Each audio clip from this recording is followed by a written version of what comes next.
Some deaths mark more than just the end of a life. They trigger a cascade of brutal injustices, a place where money and power ruthlessly trample upon basic morality. Imagine for a moment, how would you feel if you found out that the monster who coldly murdered your precious daughter, the same person sentenced by a court of law to life behind bars, was actually living like a queen in a luxury hospital suite, eating gourmet meals, watching TV, and laughing in the face of justice every single day? This isn't the plot of a fictional thriller. This is a harrowing true tragedy, a stain that can never be washed away from the history of the South Korean justice system. Welcome back to the channel. Today, I want to tell you a very sad story, a story about the sky-high injustice suffered by a law student named Ji-hye and her elderly father's lonely war against a dark empire of wealth and corruption. Let us turn back the clock to Seoul in the year 2002. At that time, Ji-hye was 22 years old, as radiant as the morning sun. Born into a well-raised family with a father who was a former executive of a major corporation, Ji-hye inherited both intelligence and discipline from her parents. She was a senior law student at the prestigious Ua Women's University, the top-tier school known for reducing the nation's female leaders and politicians. Ji-hye's dream was to become a judge, a guardian holding the scales of justice. But in a cruel twist of fate, the very justice she worshipped would later turn its back on her in the most brutal way imaginable. Ji-hye lived a life of immense discipline and purity. She didn't party. She didn't get caught up in the temptations of youth. Her day always began in the pre-dawn hours with a swim to stay healthy, followed by long hours in the library until late at night. To her parents, she was their pride and joy, a precious gem they cherished with every breath, but they had no idea that her excellence and beauty had unknowingly turned her into the target of a delusional, sickly jealousy from a powerful force her family never saw coming. In the early morning hours of March 6, 2002, a heavy rain was pouring down over Seoul. The bone-chilling cold of the late winter pains seemed to be an omen of bad things to come. As usual, Ji-hye woke up early for her swim. Her father, Mr. Ha, lying in his bedroom, heard his daughter open the door. Concerned, he called out, "It's raining hard, honey. Maybe you should skip the swim today." But Ji-hye, with her determined personality, just smiled to reassure him, grabbed her umbrella, and walked out. Mr. Ha lay there, listening to her footsteps fade away until they were gone. He never could have guessed that those were the last sounds of his beloved daughter he would ever hear in this lifetime. Time passed. The clock ticked toward the evening, but Ji-hye didn't come home. Her phone was unreachable. A terrifying silence swallowed the house. A parent's intuition told Mr. Ha that something was terribly wrong. Why? Because not long before this, Ji-hye had trembled as she told him, "Dad, I feel like someone is watching me. There are strange cars that follow me whenever I leave the house." At the time, he thought it was just an exam stress causing anxiety. Now, regret began to creep into his mind. The family rushed to report it to the police. When investigators pulled the building's CCTV footage, a horrifying truth began to unravel. On the grainy tape, through the misty rain, the moment Ji-hye stepped out of the gate, two burly men were seen stalking her from behind. A black van pulled up, the door slid open, and the petite figure of the student was swallowed into the vehicle. The van sped off, carrying the Ha family's entire world into the darkness.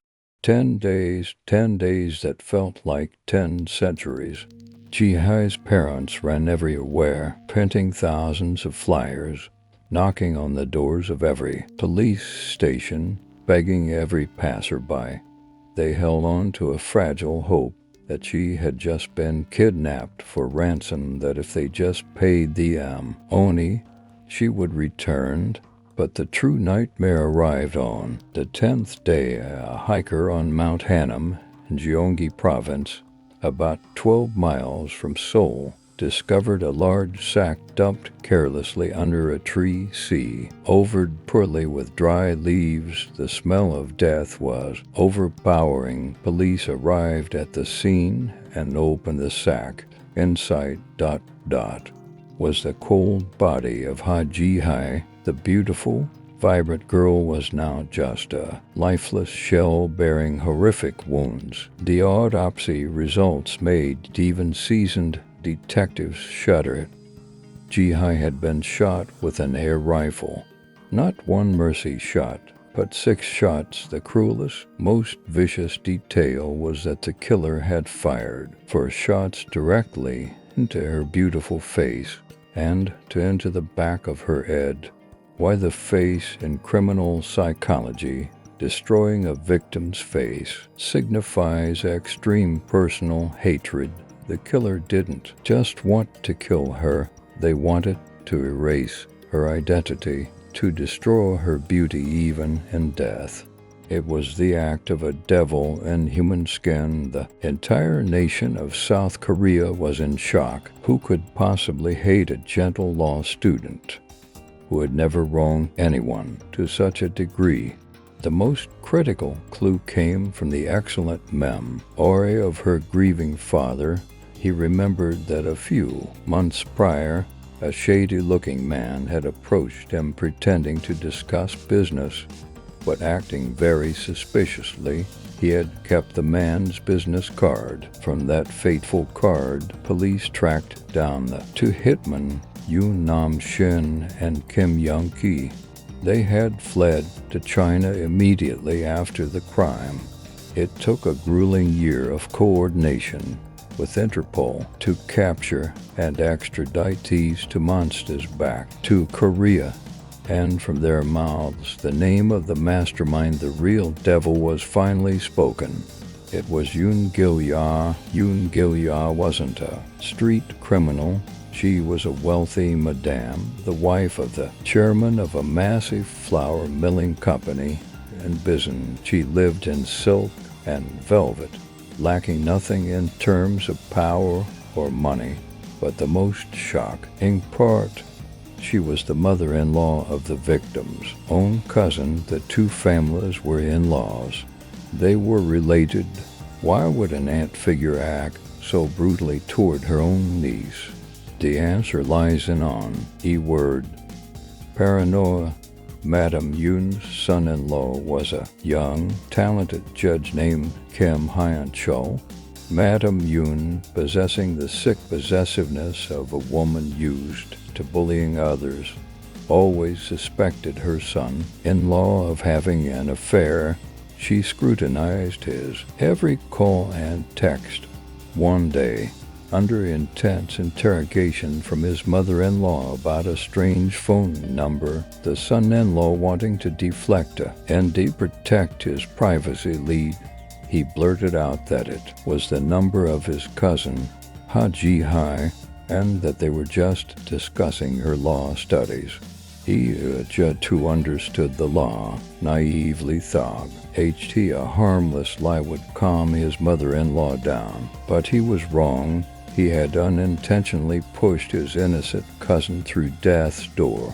Yoon Gil-ya became convinced that Ji-hai and her son-in-law, W, were having an incestuous affair. Insane jealousy clouded her reason. She spent a fortune hiring dozens of private investigators to stalk Ji-hai's every move for 2 years. Imagine a 20-year-old student watched by hawk-eyes. Everywhere she went, the detectives reported back, "Madame, she is clean. She goes to school, the library, and home. There is absolutely no sign of an affair." But Madame Yun didn't believe it. She thought Ji-hai was too cunning, too fox-like to be caught. She even stormed into Ji-hai's school to scream at her and called the family to tea, threatened them. But the peak of her cruelty came when she decided, "If I can't find the evidence, I will erase her from this world." She paid $175 million, won a massive sum at the time, to hire the two hitmen to abduct and murder Ji-hai. She ordered them to kill her in the most painful way possible. The coldness of money had turned humans into demons. In 2004, the trial took place amidst public outrage. Faced with undeniable evidence, the court sentenced Yoon Gil-ya and the two hitmen to life imprisonment. Watching her being led away in handcuffs, Ji-hai's family wept. They thought justice had finally been served. Their daughter could finally rest in peace. But life is not a fairy tale. In South Korea, there is a power stronger than the law. The power of the chaebol, the po, were of money. 6 years after the sentencing, then into 2010, 2011, and 2012, the Korean public gradually forgot the old case. But Ji-hai's father did not. He still carried the agonizing pain of losing his child, and then a rumor reached his ears. The woman who killed his daughter wasn't in prison. Unable to believe it, he asked investigative reporters to look into it. In 2013, the show The Truth 24 Hours aired a shocking report that shook the entire Korean peninsula. It turned out, shortly after being sentenced, Madame Yun was released. She didn't break out. She walked out the front door with a suspension of execution for medical treatment. Her husband, with his immense financial power, had bribed doctors at the prestigious Severance Hospital. The doctor falsified medical records, fabricating that Madame Yun had 12 different terminal illnesses at once: breast cancer, Parkinson's, diabetes, severe depression, anything to prove she was too sick for pee. Recent reporters captured footage of Madame Yun lying in a VIP hospital suite, as luxurious as a 5-star hotel. The room cost $2 million a day.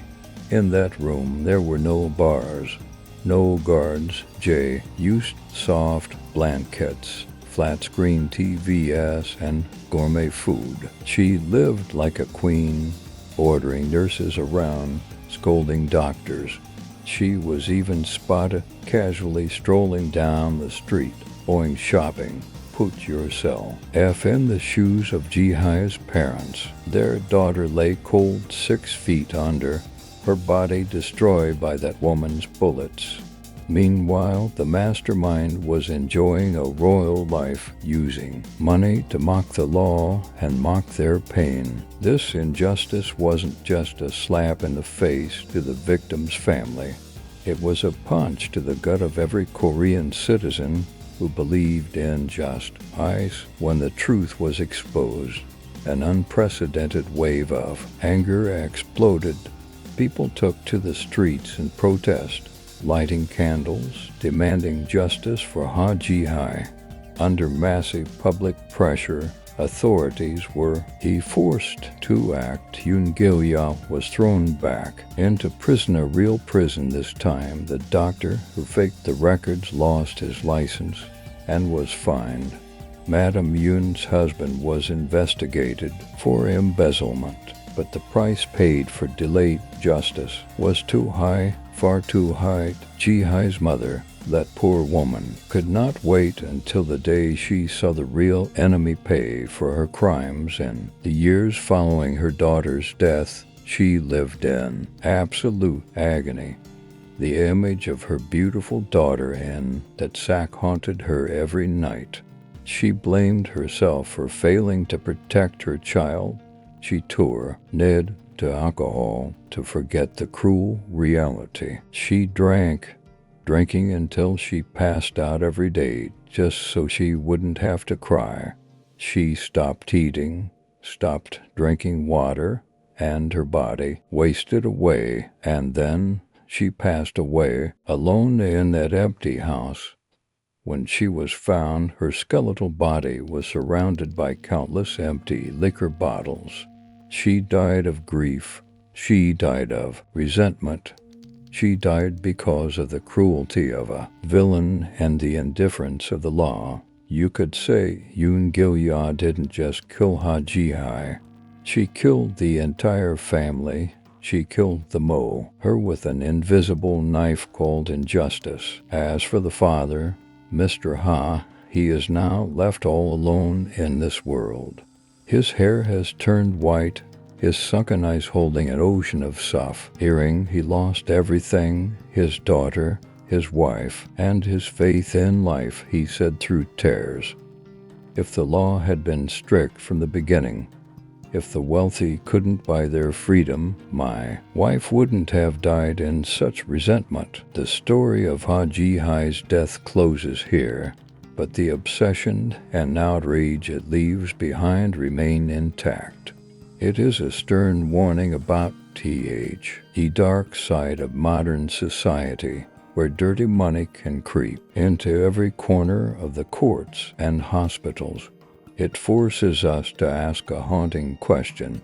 Where is justice when the poor must obey the law, but the rich can trample upon it? There is one more character we cannot forget. The son-in-law that prestigious judge. He is still alive, still working, still existing after indirectly causing his husband's death and the tragedy of two families. Does his conscience ever eat away at him, or has he, too, been paralyzed by power and status?